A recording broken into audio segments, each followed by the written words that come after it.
Bulan Mei ini kita sedang bicara tentang doa. Jadi memang tema bulan ini adalah tetaplah berdoa. Makanya tema tiap minggunya selalu tentang doa. Ya, dari minggu pertama sampai hari ini kita bicara selalu tentang doa. Kenapa doa? Karena doa adalah sebuah kehidupan setiap orang percaya. Amin. Doa bukan aktivitas. Doa itu adalah kehidupan orang percaya sendiri. Gereja yang berdoa bukan gereja yang punya aktivitas doa. Tapi gereja yang berdoa adalah ketika jemaat, orang-orang percaya yang ada di tempat ini, mereka membangun kehidupan mereka dalam doa. Pagi hari ini saya mau bicara tentang satu tema doa yang mungkin buat Bapak Ibu mungkin baru pertama, buat beberapa mungkin sudah mendengar tentang standing in the gap, the power of intercessory prayer. Tentang doa syafaat. Kita harus belajar tentang satu sisi dari doa, bagaimana kita doa yang kita naikkan bukan untuk diri kita sendiri. Tapi kita naikkan doa ini untuk orang-orang lain, orang-orang yang kita kasihi. Supaya apa? Supaya kehendak Tuhan dinyatakan dalam orang-orang yang kita doakan. Pagi hari ini kita mau belajar satu hal, bagaimana kita membangun doa syafaat dalam kehidupan doa pribadi kita. Ada satu ayat, Yehezkiel 22 ayat yang ke-30 kita mau baca sama-sama. 2, 3. Aku mencari di tengah-tengah mereka seorang yang hendak mendirikan tembok atau yang mempertahankan negeri itu di hadapanku. Supaya jangan kau musnahkan, tetapi tidak aku menemuinya. Jadi ayat ini Tuhan sedang bicara kepada Yehezkiel. Seorang nabi yang Tuhan bangkitkan ketika zaman pembuangan bangsa Israel ke Babel. Tuhan bilang, aku mencari di tengah-tengah mereka. Siapa mereka? Mereka adalah bangsa Israel. Tuhan mencari di tengah-tengah bangsa Israel seseorang yang hendak mendirikan tembok, yang mempertahankan negeri itu, tapi tidak ditemui. Kenapa tidak ditemui? Mungkin karena pada waktu itu adalah terjadi chaos di tengah-tengah bangsa Israel. Sehingga orang-orang lagi sibuk menyelamatkan dirinya sendiri. Lagi gak peduli sama orang. Lagi berfokus pada diri sendiri. Cari selamat sendiri. Karena di tengah-tengah kekacauan, di tengah-tengah bangsa Israel mau masuk dalam pembuangan Babel. Ayat ini diberikan kira-kira 5-6 tahun sebelum Israel dihancurkan, sebelum Yerusalem dihancurkan. Apa artinya mendirikan tembok dan mempertahankan negeri? Ini gambaran waktu itu peperangan, kalau peperangan ketika tembok kota dihancurkan, maka pasti di situ ada celah di mana musuh bisa masuk ke dalamnya. Dan ketika ada celah tersebut, maka orang-orang yang ada di kota itu harus mempertahankan, harus berdiri di tengah-tengah celah itu untuk mempertahankan supaya musuh gak masuk. Nah hari ini Tuhan sedang mencari seseorang yang mau berdiri di hadapan Tuhan. Di tengah-tengah mungkin ada kekacauan yang sedang terjadi, entah itu dalam keluarga kita, entah itu dalam pernikahan kita, entah itu hubungan kita dengan orang tua, hubungan dengan anak, entah itu buat teman-teman kita, buat mungkin di kota kita, di bangsa kita. Tuhan sedang cari hari-hari ini. Siapa yang mau berdiri, mempertahankan, berdoa di hadapan Tuhan. Dan Tuhan sedang cari. Sampai hari ini, ayat yang kita baca tadi, dalam 1 Timotius 1 Timotius 2 ayat 1 sampai 4. Boleh? Ya. Dikatakan seperti ini, pertama-tama aku menasihatkan naikkanlah permohonan doa syafaat dan ucapan syukur untuk semua orang. Hari-hari ini Tuhan sedang mencari orang-orang yang mau berdoa buat semua orang. Siapa semua orang? Semua yang Tuhan bebankan dalam hati kita untuk kita naikkan doa di hadapan Tuhan. Ayat yang kedua, untuk raja-raja dan untuk semua pembesar, agar kita dapat hidup tenang dan tentram dalam segala kesalehan dan kehormatan. Kita berdoa buat orang, kita berdoa buat situasi yang sedang terjadi dalam kehidupan kita. Apa yang sedang terjadi dalam kehidupan sekitar kita? Itulah yang kita harus doakan. Ayat yang ketiga, itulah yang baik dan yang berkenan kepada Allah Juru Selamat kita, yang menghendaki supaya semua orang diselamatkan dan memperoleh pengetahuan akan kebenaran. Ada orang-orang yang Tuhan taruhkan dalam hati kita untuk kita berdoa buat dia. Entah itu pasangan kita, entah itu mungkin orang tua kita, anak kita yang sedang kita doakan. Entah itu generasi, yang hari-hari ini banyak generasi dihancurkan. Entah itu mungkin kota kita, bangsa kita. Tapi pagi hari ini sebuah seruan yang Tuhan mau bilang dari ayat ini adalah, naikkanlah doa syafaat untuk semua orang. Naikkanlah doa syafaat untuk semua kondisi. Hari-hari ini apa yang terjadi dalam kehidupan kita? Mungkin banyak ketidakadilan.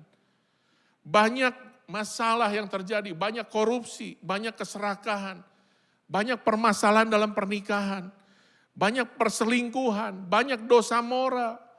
Saudara bisa sebut apa yang terjadi di sekitar kita. Masalah generasi free sex, narkoba, LGBT. Masalah keuangan yang sedang terjadi, pekerjaan dan bisnis yang hari-hari ini gak mudah. Penegakan hukum, masalah ekonomi, penindasan, kekerasan, masalah judi online, masalah pengangguran, kemiskinan, ketidakpastian. Tuhan katakan berdoa untuk setiap orang dan kondisi.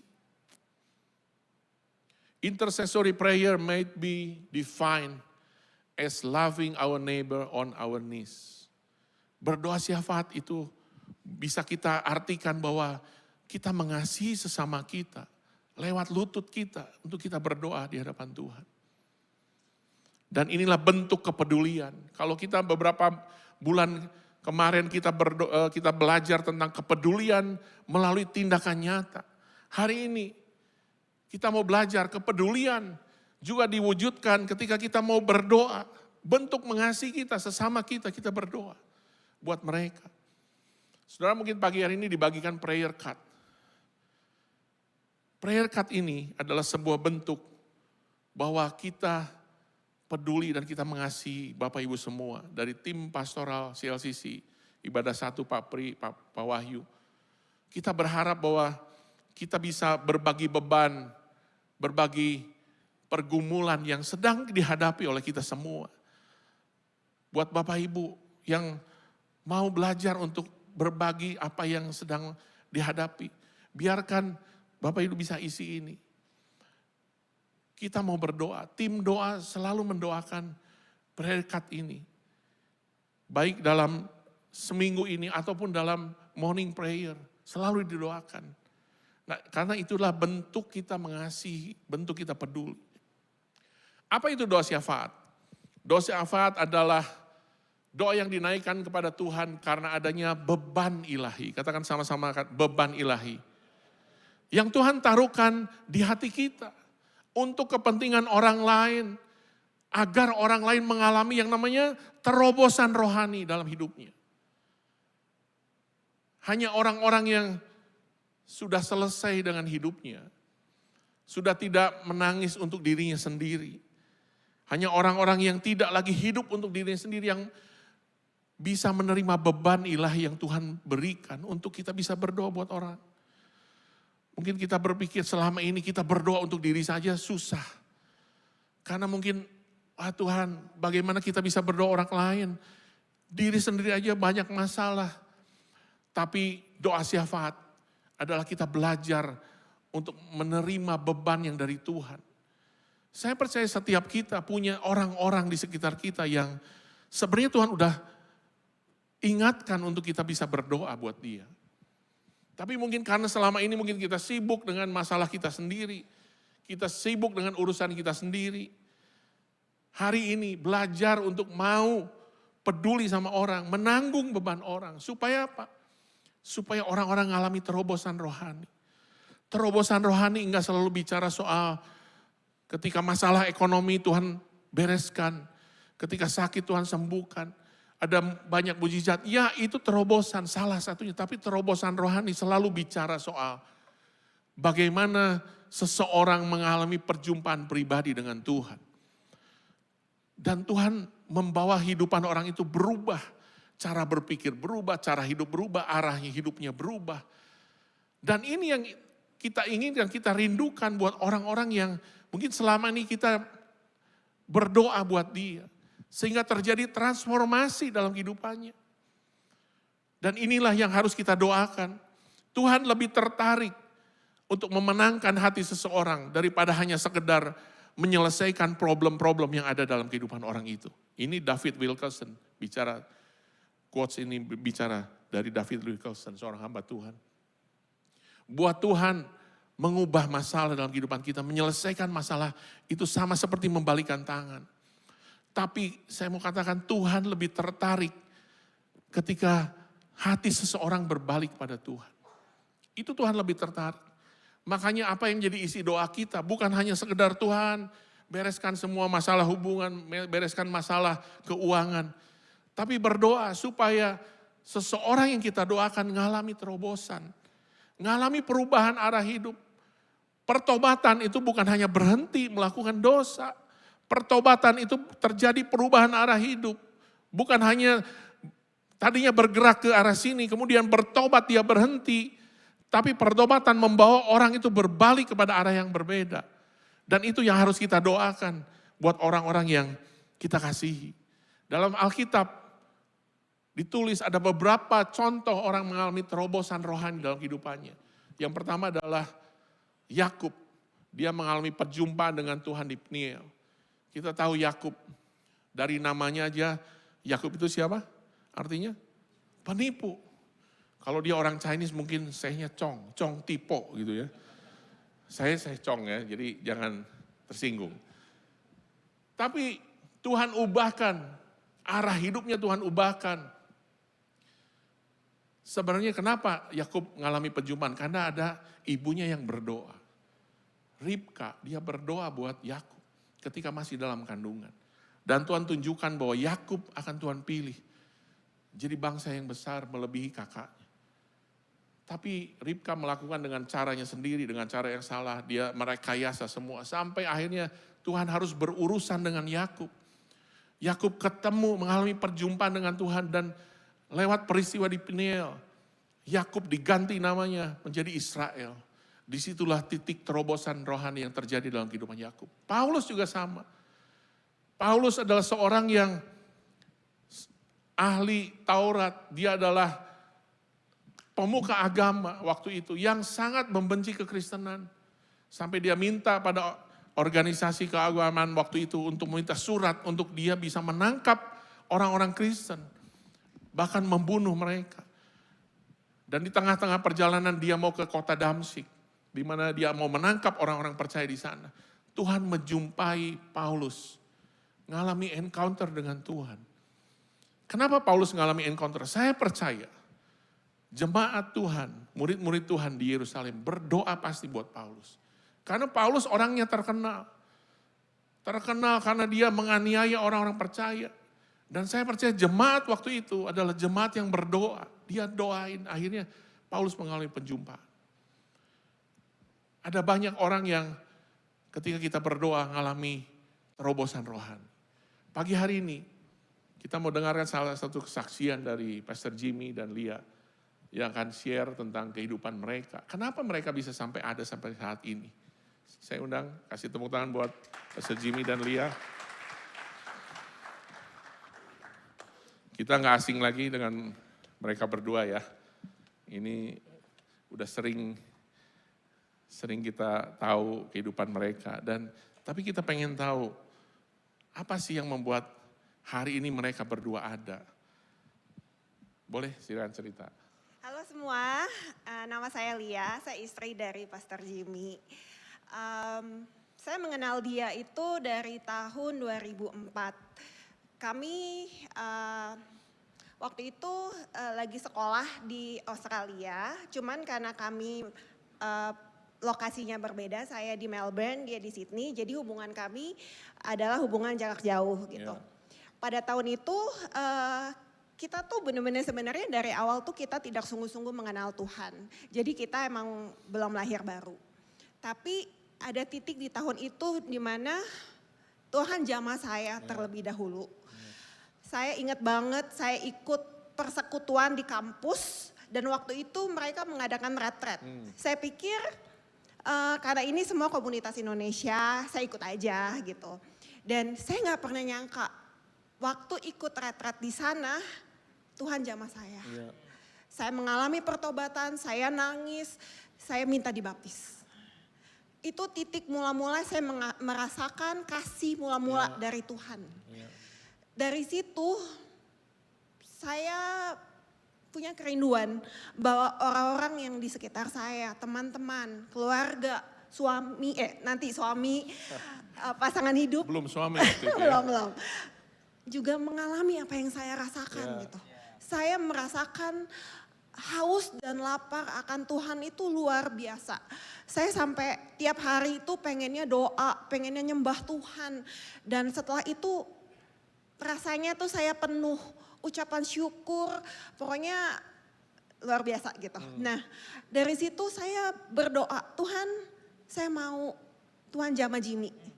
Tuhan saya mau one day dia menjadi pasangan hidup saya yang cinta Tuhan, yang takut Tuhan, yang Tuhan bisa pakai hidupnya. Ya di dalam proses itu nggak segampang itu ya. Saya mungkin butuh waktu 2-3 tahun untuk berdoa buat dia. Tapi saya selalu dikuatkan bahwa doa itu penuh kuasa. Doa dengan benar itu penuh kuasa. Dan saya berdoa untuk dia senantiasa. Untuk supaya Tuhan jamah hatinya, Roh Kudus lembutkan hatinya supaya dia bisa mengenal Tuhan. Gimana? Ya benar banget, kalau saya total kebalikannya. Saya nggak ada, bukan dari keluarga Kristen, sama sekali nggak ke gereja, nggak kenal apa-apa. Yang saya kenal dia, tadi sekilas tahun 2004 kami memang long distance. Jadi hubungan kami lewat telepon. Dan saya ingat banget satu momen Lia bilang, saya pengen ikut ke retret sama teman saya. Nah di retret itu ketika dia kembali, sepertinya ada sesuatu yang berbeda dari Lia. Dia sepertinya menemukan sesuatu yang sangat berharga yang saya belum pernah lihat sebelumnya.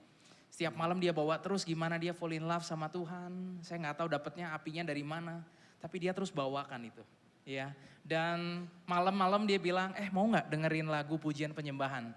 Dan momen itu saudara, itu momen pertama kali saya mendengar lagu pujian penyembahan Kristen.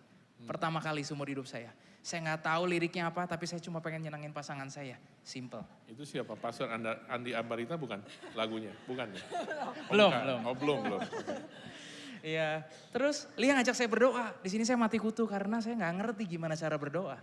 Saya bukan dari keluarga Kristen yang saya nggak ngerti gimana cara berdoa. Tapi saya bersyukur ada satu orang yang terus bawakan nama saya di dalam doa. Lia terus berdoa buat saya sepanjang waktu. Sampai saya mengerti, oh gini cara doa tuh ternyata simple. Gak mesti dengan harus kata-kata yang panjang. Nah satu kali di tahun 2005 dapat kabar bahwa visanya selesai dan Lia harus pulang ke Indonesia sedangkan saya harus tetap di Sydney. Jadi hubungan kami dari long distance jadi long distance, lebih panjang dikit. Tapi kami bersuka cita karena kami terus bisa bangun keintiman kami sama Tuhan, kami tetap bangun kehidupan doa kami walaupun kami terpisah tempat. Puji Tuhan tahun 2007 Lia diizinkan kembali untuk ke Sydney. Dia gak pakai waktu itu dengan sia-sia, dia terus ngajak saya untuk kembali ke gereja. Ajak saya yuk kita ke gereja. Dan juga ajak saya untuk, kamu sekali-kali datang ke komunitas sel. Mungkin kalau di CLCC kita paham namanya home. Nah buat saya itu juga sesuatu yang baru untuk datang ke home. Sebagai pasangan yang baik, saya tentunya pengen ngikutin. Tapi saya gak mau, maju lebih dalam. Karena pikiran saya datang ke home, ditanya-tanya di Alkitab ada berapa pasal ya? Siapa penulisnya? Wah, saya berpikir campur aduk, jadi saya nggak pernah mau itu ikut datang ke home.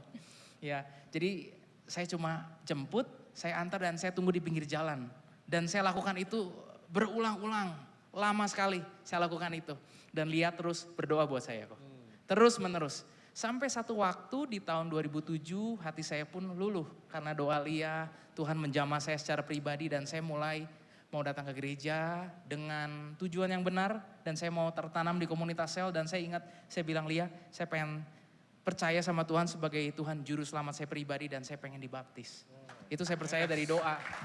Orang yang mendoakan saya dan dari situ kita berpegangan tangan.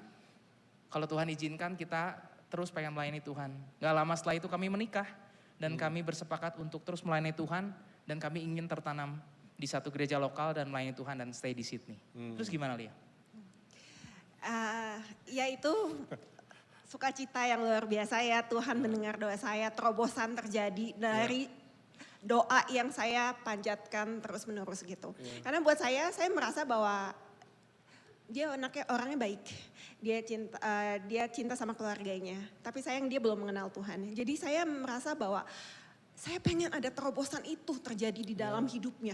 Saya berdoa, saya ajak dia sampai saya kasih video callan untuk ini loh suasana gereja gitu. Kayak buat saya tuh bisa nangis, dia mungkin bingung ini apa Jadi gitu. kamu di kebaktian, dia di rumah, Dia dengerin. di video call. Ya kalau dia video denger call. ya, iya. Oh wow. Sampai Luar biasa. ya gitu. Cuman saya serindu itu. Saya benar-benar serindu itu untuk dia di jamaah Tuhan gitu. Ya puji Tuhan kita menikah, kita punya visi yang sama bahwa kita pengen membangun keluarga yang cinta akan Tuhan, takut akan Tuhan dan Tuhan karuniain kami anak. Kami juga pengen untuk membangun dari masa kecilnya anak-anak ini kenal Tuhan. Dan kita punya pegangan ayat di Yosua 24 ya ayat 15b. As for me and my household, we will serve the Lord. Itu menjadi ayat buat kita pegang. Di dalam setiap musim kehidupan kami mungkin ya up and down ya, nggak selalu smooth ya. Di dalam season menikah, baru menikah, kita juga banyak cekcok. Musim baru di anak juga kita banyak hal yang kita nggak mengerti. Tetapi saya selalu pegang bahwa dulu Tuhan tolong, pasti Tuhan akan tolong lagi gitu. Dan kuasa doa itu yang saya selalu pegang bahwa itulah bentuk ketergantungan saya sama Tuhan. Bahwa doa adalah real dan saya merasakan penyertaan Tuhan yang begitu luar biasa di dalam kehidupan saya. Jadi dari situ itu yang menjadi fondasi saya untuk sampai saat ini. Ya, saya bersyukur saya nggak hanya diizinkan hanya sampai kenal Tuhan, tapi Tuhan izinkan saya untuk melayani Tuhan lebih dalam lagi, melayani jemaat-jemaatnya yang dulu saya susah untuk berdoa, saya mulai mengerti gimana caranya mendoakan sesama. Mendoakan orang-orang yang belum kenal Tuhan, ada pergumulan itu yang kita bawain. Kita ajarin ke anak-anak juga. Tapi ceritanya nggak sampai di situ. Satu saat saya dapat mimpi dan sepertinya Tuhan arahin kita untuk kembali pulang ke Indonesia. Tinggalin semua yang udah ada di Sydney. Kita udah tinggal di Sydney for 15 years, 15 tahun kita di sana dengan segala seluk-beluknya sampai menemukan kenyamanan. Tapi diberi satu mimpi untuk pulang ke Indonesia. Saya nggak ngerti kenapa kita harus tinggalin segala sesuatu yang kita pikir baik. Tapi jangan-jangan ini adalah satu buah dari doa terus menerus yang disampaikan. Doa di mana istri saya kepengen kita sama-sama melayani Tuhan.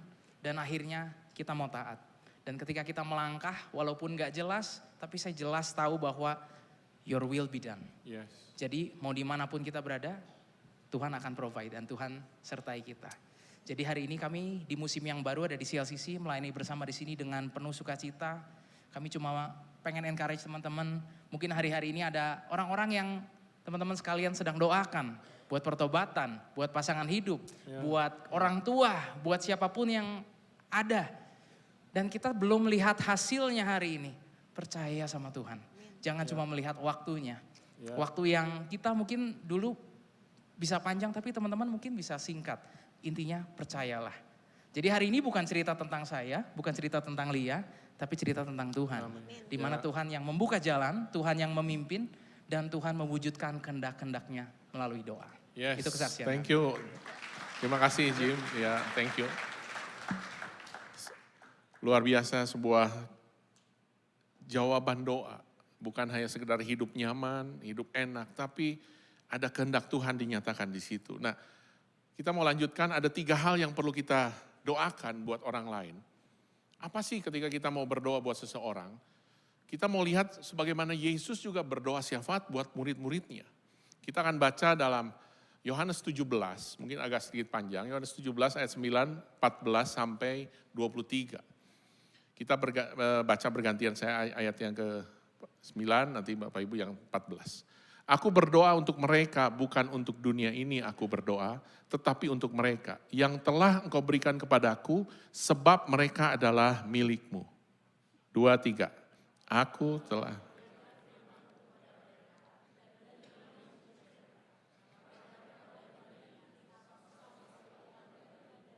Aku tidak meminta supaya engkau mengambil mereka dari dunia, tetapi supaya engkau melindungi mereka daripada yang jahat.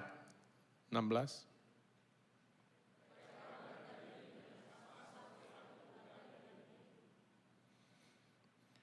Kuduskanlah mereka dalam kebenaran, firman-Mu adalah kebenaran. 18. Sama seperti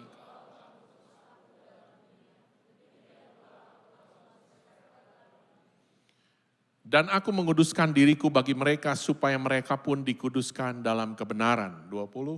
Dan bukan untuk mereka.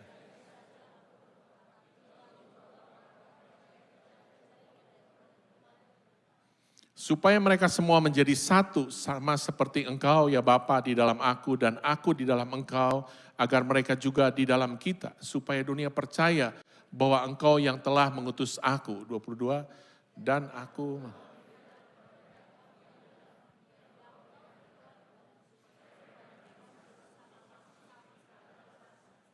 Baca sama-sama 2, 3. Aku di dalam mereka dan engkau di dalam aku, supaya mereka sempurna menjadi satu, agar dunia tahu bahwa engkau yang telah mengutus aku dan bahwa engkau mengasihi mereka sama seperti engkau mengasihi aku.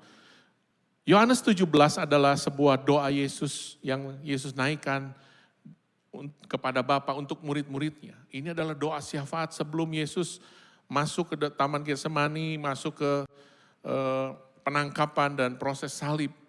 Dia berdoa buat setiap murid-muridnya.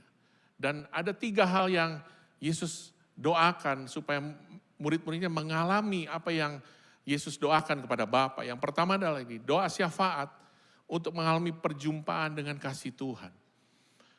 Yohanes 17:23, aku di dalam mereka dan engkau di dalam aku, supaya mereka sempurna menjadi satu, agar dunia tahu bahwa engkau yang telah mengutus aku dan bahwa engkau mengasihi mereka sama seperti engkau mengasihi aku. Jadi yang Yesus doakan buat setiap murid-muridnya, supaya semua murid-muridnya itu mengalami perjumpaan dengan kasih Tuhan. Karena kasih Tuhan itu yang mengubahkan murid-murid. Kehidupan orang percaya ketika berjumpa dengan kasih Tuhan. Itulah yang mengubahkan seseorang. Kalau hari ini ada mungkin orang-orang yang kita kasihi, yang kita selalu berdoa, Tuhan supaya Tuhan ubahkan. Doakan yang satu ini, supaya mereka mengalami perjumpaan dengan kasih Tuhan. Mungkin kita nggak bisa mengubahkan mereka. Kita sebagai suami nggak bisa mengubahkan istri. Istri nggak bisa mengubahkan suami. Kita nggak bisa ubahkan anak kita, orang tua kita. Siapapun orang yang kita sedang doakan. Tapi izinkan, biarkan kasih Tuhan yang mengubahkan. Ketika kasih Tuhan mengubahkan, perjumpaan dengan kasih Tuhan akan membuat seseorang mengalami, mengerti identitas mereka. Seseorang bisa mengerti siapa mereka. Mereka adalah orang-orang yang dikasihi Tuhan, yang dicintai Tuhan, di mana Tuhan mati buat mereka. Mereka harus mengalami perjumpaan dengan kasih Tuhan seperti ini. Agar kehidupan mereka bisa berubah. Mereka pun bisa tahu tujuan hidup mereka ketika mereka berjumpa dengan kasih Tuhan. Mereka mengalami pemulihan hati. Mungkin banyak yang terluka. Banyak yang mengalami kekecewaan. Tapi ketika berjumpa dengan kasih Bapa, kasih itu yang mengubahkan. Kasih itu yang mengubahkan, memulihkan semua hubungan yang rusak dalam setiap kita. Dan kasih itu yang membuat kita bisa taat untuk mengasihi Tuhan. Untuk bisa hidup dalam panggilan Tuhan. Dan ini yang harus kita doakan. Supaya setiap orang yang kita kasih, yang kita doakan. Mengalami perjumpaan dengan kasih Tuhan. Yang kedua, apa yang harus kita doakan? Yang kedua adalah berdoa syafaat untuk perjumpaan dengan kebenaran Tuhan. Yohanes 17 ayat 17, kuduskan mereka dalam kebenaran, firman-Mu adalah kebenaran. Kita tahu bahwa firman Tuhan itu adalah Yesus sendiri yang menjelma menjadi manusia. Firman itu menjadi daging dan itu adalah Yesus sendiri. Ketika seseorang berjumpa dengan Yesus, kita tahu bahwa mereka sedang berjumpa dengan sang kebenaran itu sendiri. Dan ketika kita berjumpa dengan seseorang, berjumpa dengan kebenaran, maka akan terjadi yang namanya kemerdekaan sejati. Hidup mereka diubahkan, hidup mereka dimerdekakan dari semua ikatan dosa, ikatan-ikatan masa lalu. Ikatan semua yang mengikat, yang membelenggu kehidupan seseorang. Dan akhirnya seorang itu bisa bertumbuh dewasa menjadi seperti Kristus. Dan hidup mengenal kehendak Bapa. Itulah perjumpaan dengan kebenaran atau firman Tuhan. Kalau kita sedang berdoa buat seseorang, bukan hanya mereka mengalami kasihnya Tuhan.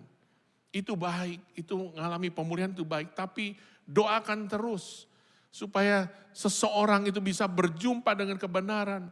Hidupnya bertumbuh dalam Tuhan, dewasa di hadapan Tuhan. 2 Timotius 3 ayat yang ke-16-17, segala tulisan yang diilhamkan Allah memang bermanfaat untuk mengajar,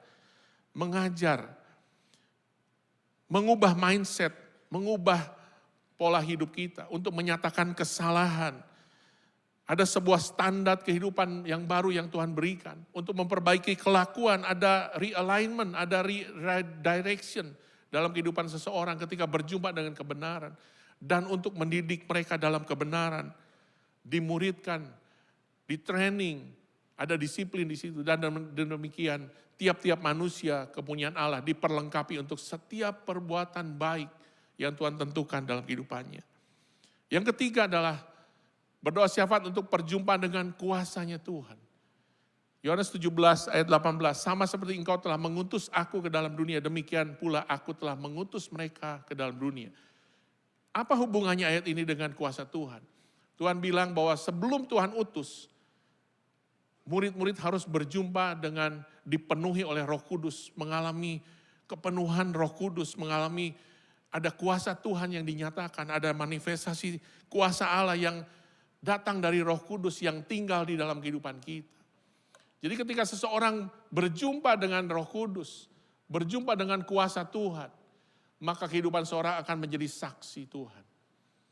Kehidupan mereka menjadi cerita tentang Tuhan. Mereka bisa cerita tentang kebaikan Tuhan yang mengubah kehidupannya. Yang dulunya mungkin sampah, Tuhan ubahkan. Tuhan angkat kehidupannya. Untuk bisa memberitakan Injil dan amanat agung, memuridkan banyak orang. Kuasa yang dikatakan dunamos itu bicara soal miracle power. Ketika orang berjumpa dengan kuasa, berjumpa dengan pribadi Tuhan yang Roh Kudus, dia akan mengalami pekerjaan-pekerjaan Roh Kudus. Ada mujizat yang terjadi dalam kehidupannya. Perubahan hidup seseorang itu adalah mujizat terbesar yang Tuhan lakukan dalam kehidupan kita. Ada moral power, ada sebuah gaya hidup baru, hidup kudus, hidup dalam kesucian. Itulah ketika kita berjumpa dengan kuasa Roh Kudus. Yang tadinya mungkin suami yang selingkuh, Tuhan ubahkan, Tuhan pulihkan. Ketika berjumpa dengan Roh Kudus, dia mempunyai kehidupan kekudusan dalam pernikahannya. Dan kuasa atau dunamos itu bicara spirit of excellence. Apa yang dikerjakan itu selalu yang terbaik. Ketika kita bekerja, ketika kita di rumah, dimanapun dalam pelayanan. Inilah perjumpaan dengan kuasa Roh Kudus. Dan spiritual breakthrough melalui doa syafaat itu terjadi dalam 3 hal. Supaya seseorang encounter dengan kasihnya Tuhan. Supaya seseorang bisa punya keintiman dengan Tuhan dalam kehidupannya.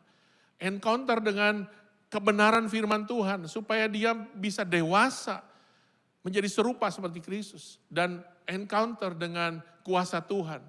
Supaya dia bisa menjadi saksi. Untuk memberitakan Injil dan memuridkan banyak orang. Nah, doa syafaat itu otoritasnya datang dari darah Yesus. Karena darah Yesus itu adalah korban. Ketika Yesus naik ke surga, dia masuk ke hadirat Bapa, dia datang sebagai imam besar. Bukan mempersembahkan darah anak domba lagi, tapi darah dirinya sendiri sebagai anak domba Allah. Dan dia menjadi pengantara antara kita dengan Bapa. Kata pengantara di sini itu diterjemahkan sebagai intercessor. Orang yang berdoa di hadapan Tuhan guna kepentingan kita sendiri. Menjadi pengantara antara orang percaya kita dengan Bapa melalui Yesus Kristus. Karena itu ketika kita berdoa di hadapan Tuhan, bersyafaat, kita berdiri atas pengorbanan darah Yesus. Dari situ kita bisa menjadi pendoa syafaat. Kita punya otoritas di hadapan Bapa sebagai pendoa syafaat. Dan yang terakhir yang saya mau bilang adalah ini. Kemampuan untuk kita berdoa syafaat itu datang dari Roh Kudus.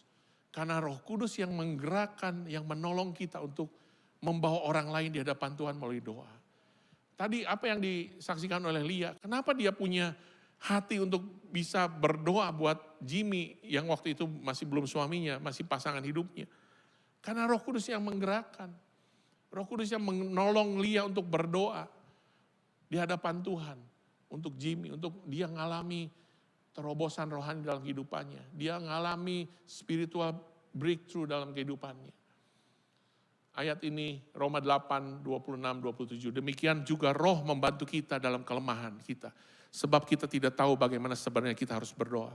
Tetapi roh sendiri, yaitu Roh Kudus, berdoa untuk kita kepada Allah dengan keluhan yang tidak terucapkan. Dan Allah yang menyelidiki hati nurani mengetahui maksud roh itu, yaitu bahwa ia sesuai dengan kehendak Allah berdoa untuk orang-orang kudus. Saya ada buat cerita, ada seorang suami istri yang di usia pernikahan sekitar 5 atau 7 tahun itu mengalami masalah dalam pernikahannya. Terjadi keributan besar, KDRT, sampai sang suami akhirnya pergi meninggalkan istrinya dan hidup dengan wanita lain. Tentu si istri sangat terluka dengan hal ini. Dia sedih karena dia ditinggal oleh suaminya, dia hanya punya 1 orang anak yang waktu itu masih baru 5 tahun. Satu kali istrinya bertemu dengan seseorang dan seseorang ini mengajak dia untuk datang ke persekutuan wanita. Di persekutuan wanita itu si istri diajarkan untuk dia berdoa buat keluarganya, buat pernikahannya, buat suaminya. Tentu secara manusia nggak mungkin seorang istri yang disakiti, yang ditinggalkan, yang dikhianati bisa berdoa buat suaminya yang telah meninggalkan dia, yang telah melukai dia. Tapi saya percaya Roh Kudus yang memampukan dia untuk bisa berdoa. Akhirnya dia mau berdoa.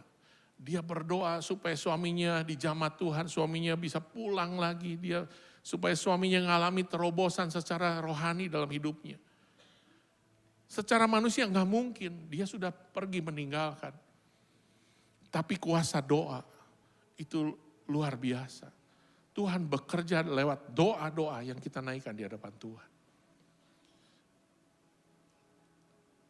Waktu berjalan, kurang lebih dia harus berdoa sekitar 10 tahun. Sampai Tuhan jawab, Tuhan kembalikan suaminya balik. Kalau tadi Lia berdoa 2-3 tahun, ini 10 tahun. Bagaimana seorang istri yang berdoa 1 tahun gak ada jawaban, 2 tahun gak ada jawaban. Sampai harus menunggu 10 tahun. Tapi tadi tema kita, tetaplah berdoa. Mungkin gak ada jawaban yang seperti yang kita harapkan. Tapi firman Tuhan kata, tetaplah berdoa. Dan kekuatan itu datang dari Roh Kudus. Sampai 10 tahun kemudian secara singkat, suaminya balik karena dia mengalami kecelakaan patah tulang dan istrinya harus merawat dia. Istrinya pernah bilang, kenapa enggak selingkuhanmu yang merawat? Secara hati dia marah gitu. Tapi inilah cara Tuhan. Singkatnya pemulihan terjadi dan sampai hari ini udah mungkin tahun ke-14 mengalami pemulihan. Dan 2 pasang ini, suami istri ini akhirnya melayani Tuhan. Tuhan pulihkan hubungan dengan anaknya yang selama 10 tahun ditinggalkan. Dan luar biasa, sampai hari ini dia cinta Tuhan, melayani Tuhan. Itu karena ada doa seorang istri yang berdoa. Dia berdoa karena Roh Kudus yang membantu berdoa. Secara manusia mungkin kita gak bisa berdoa, tapi Roh Kudus yang bantu. Saya tutup dengan quote ini. Kita tidak pernah tahu bagaimana Tuhan akan menjawab doa kita. Kita nggak tahu kapan dan bagaimana caranya Tuhan menjawab doa kita. Tapi kita harus berharap pada Tuhan untuk Tuhan melibatkan kita dalam rencananya. Jangan sampai kita hanya mau berdoa tapi kita nggak mau terlibat tentang apa yang Tuhan mau kerjakan dalam kehidupan kita. Untuk kita terlibat dalam rencananya sebagai bagian dari jawaban doa tersebut. Jika kita adalah pendoa syafat sejati, kita harus siap ambil bagian dalam pekerjaan Allah bagi orang-orang yang kita doakan. Kalau Tuhan hari-hari ini sedang memanggil engkau untuk berdoa, mungkin buat suamimu, buat istrimu, buat pernikahanmu yang mungkin hari ini di ujung tanduk. naikkan syafaat-Mu di hadapan Tuhan. Saya percaya doa yang dinaikkan dengan beban yang Tuhan taruhkan dalam kehidupan kita, itu akan membawa terobosan terjadi dalam kehidupan kita. Amin. Mari kita datang sama Tuhan. Tuhan, terima kasih. Pagi hari ini Tuhan, kami tahu Tuhan bahwa Engkau menghendaki setiap kami untuk berdiri, standing in the gap. Mungkin buat keluarga kami, buat pernikahan kami, buat suami kami, buat istri kami, buat orang-orang yang ada di home kami Tuhan. Buat para pemimpin di CLCC, buat orang-orang yang ada dalam pemerintahan, buat kota ini, buat bangsa ini. Tuhan, kami mau Tuhan. Terima kasih Tuhan. Thank you Lord Jesus. Thank you Lord. I just wanna speak the name of Jesus. Yes, Lord. Every darkness in my Yeah, eyes. Jesus. 'Cause I know there is peace within your presence. I speak Jesus.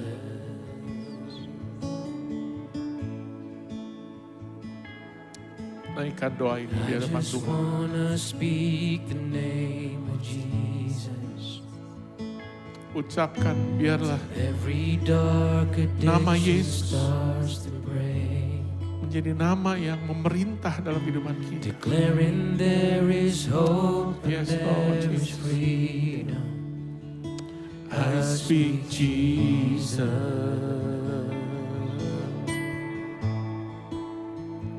'Cause your name is power, your name is healing, your name is love. Break every stronghold, shine through the shadows, burn like the fire. Saya undang sejenak kita bangkit berdiri. Yes Lord. I just want to speak the name of Jesus over fear and all anxiety. Ya Jesus. Till every soul held captive by depression, I speak Jesus. Sambil naikkan pujian ini, naikkan doa syafaat untuk orang-orang yang Tuhan taruhkan dalam kehidupanmu hari ini. Your name Yes is Lord. healing. Your name is love. Break every stronghold, shine through the shadows, burn like the fire. Your name. Your name is power. Your name is healing. Your name is love. Yes. Break every stronghold, shine through the shadows, burn like the fire. Hari ini, kalau Tuhan ingatkan panggilan di mana engkau harus berdiri di hadapan Tuhan, standing in the gap untuk orang-orang yang engkau kasihi. Biarlah ini menjadi respon kita di hadapan Tuhan. Tuhan, aku mau Tuhan berdiri Tuhan buat orang-orang yang aku kasihi. Aku mau berdoa buat mereka Tuhan. Supaya Tuhan lawat kehidupan mereka. Tuhan hancurkan setiap belenggu-belenggu yang menghalangi mereka untuk mengenal pengenalan akan Tuhan. Tuhan, pagi hari ini Tuhan, aku mau berdoa buat keluargaku Tuhan. Aku mau perkataan kehidupan terjadi Tuhan buat keluargaku Tuhan. Kalau pernikahanmu hari-hari ini pernikahan yang di ujung tanduk, ada kematian dalam pernikahanmu. Speak life to your marriage. Speak life to your family. Tuhan, aku berdoa Tuhan, biar kami berdiri di hadapan Tuhan. Kami mewakili Tuhan, orang-orang yang kami kasih. Thank you Lord Jesus. Sebelum kita mau berakhir, saya ingin setiap kita berdoa ambil waktu untuk bangsa dan negara kita. Kita berdiri di hadapan Tuhan, mewakili bangsa dan negara kita. Biar Tuhan kasih belas kasihan, anugerah Tuhan menopang bangsa ini. Yes Lord Jesus. Jesus. Thank you Lord Jesus. Jesus. Yes Lord Jesus.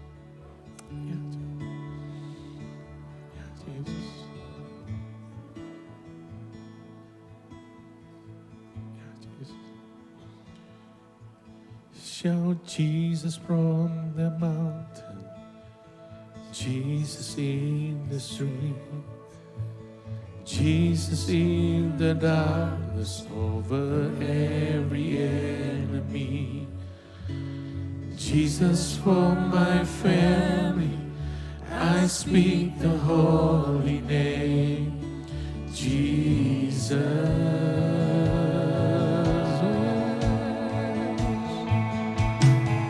Shout Jesus from the mountains, Jesus in the streets, Jesus in the darkness over every enemy. Jesus for my family, I speak the holy name, Jesus.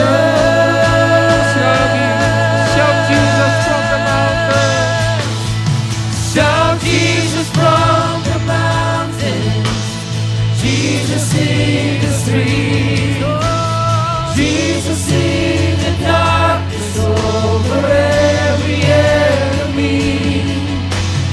Jesus for my family, I speak the holy name, Jesus. Your name is power. Your name is power.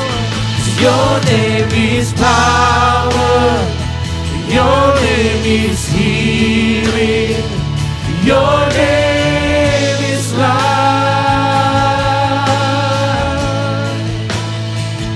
Break every stronghold, shine through the shadows, burn like a fire. Your name is power, your name is healing, your name is life.